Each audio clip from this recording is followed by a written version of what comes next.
guys, Works Aquatics here. So today I'm going to be water changing my big tank behind me, and I'm going to have you guys watch me do that so you can see how it's done. Now there are different ways to water change a fish tank depending on how it's set up, so don't take this too seriously. I'm just going to be showing you guys how I do my fish tank depending on, well, what I'm keeping and what's in the tank. Every tank is a little different as I just said. But anyways, let's get to it. So the first thing you've got to do is clean the glass. Now I use a little algae pad just to do that, so I'm just going to go and do that, and then we'll get to the rest of it.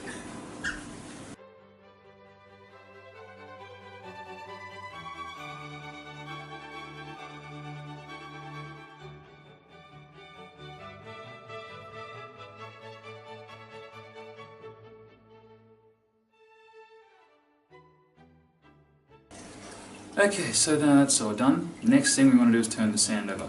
Now usually most aquariums will have gravel in them for those who use a gravel vacuum to do so. Mine has very fine sand, so I can't do that. So I have to actually physically get my fingers and rake through the sand just to turn it over on a regular basis so no detritus builds up underneath it.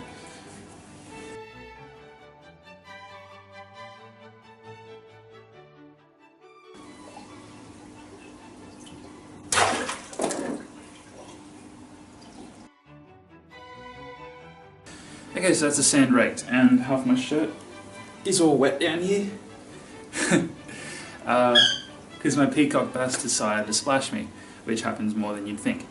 So next thing we want to do is drain the tank. I drain 50% of the tank usually, and I do this once a week because I have fairly large fish, so they're quite messy.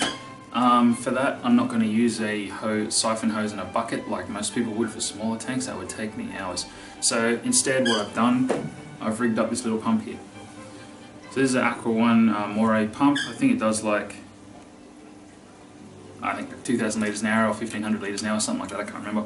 But I've got this, I've got 10 metres of hose, and on the other end of the hose I have a hook U-bend pipe, which I just hang into the sink. So I'm going to use this to pump out my tank.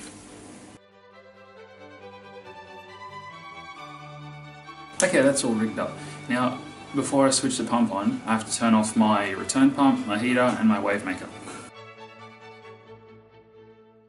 Okay, so that's pumping away. Now all we got to do is wait till we're at the halfway point and turn it off and fill it back up.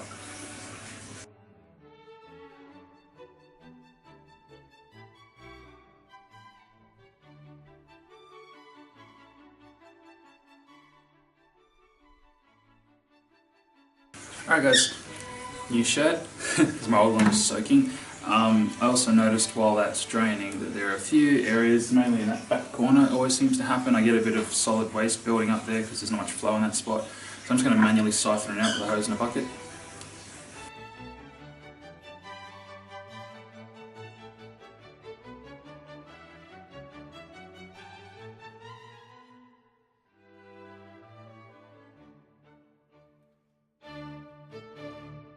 Okay, so next thing is, while that's still draining, I'm going to replace the old filter wall in the sump with some new filter wall.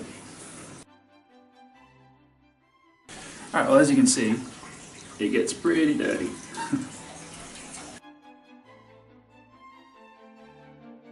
Alright, well that's about as far as I want to go draining, so I'm going to turn off the pump and fill her up now. Alright, so this is the end of the hose that was in the sink, pumping water from the tank to the sink. I'm going to hook this onto the tank, grab that end of the hose off the pump, and stick it on a tap and fill her up.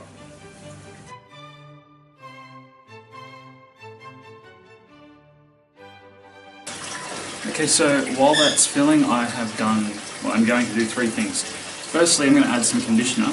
This is safe. It's basically Prime, which is a really good water conditioner. It's just in powdered form, so it's more concentrated. So if you're using a large amount, you save a lot of money using this stuff.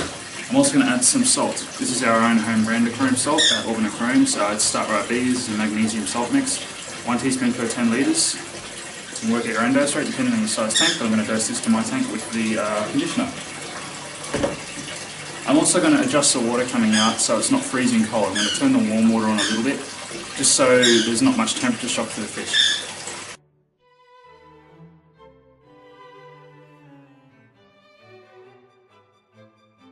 Alright, so the temperature is adjusted. It's about the same as the tank roughly, just by the touch. So now just let it fill up. Once I see water reach the overflow point, I'm going to turn the tap off and turn the return pump back on, and then after that turn on the wave maker and the heaters.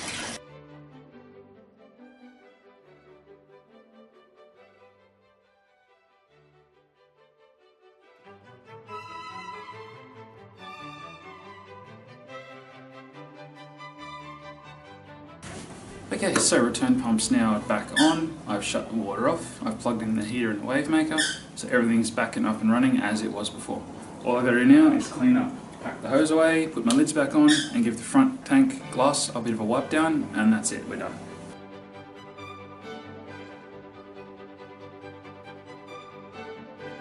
Alright guys, that's it. Water change done. Took about, I think like 35 minutes to do that. So not too bad for the size tank it is. Anyways, hope you guys enjoyed. I'll see you guys in the next video. Don't forget to give us a like and a subscribe. See yous. Don't make me tell you again.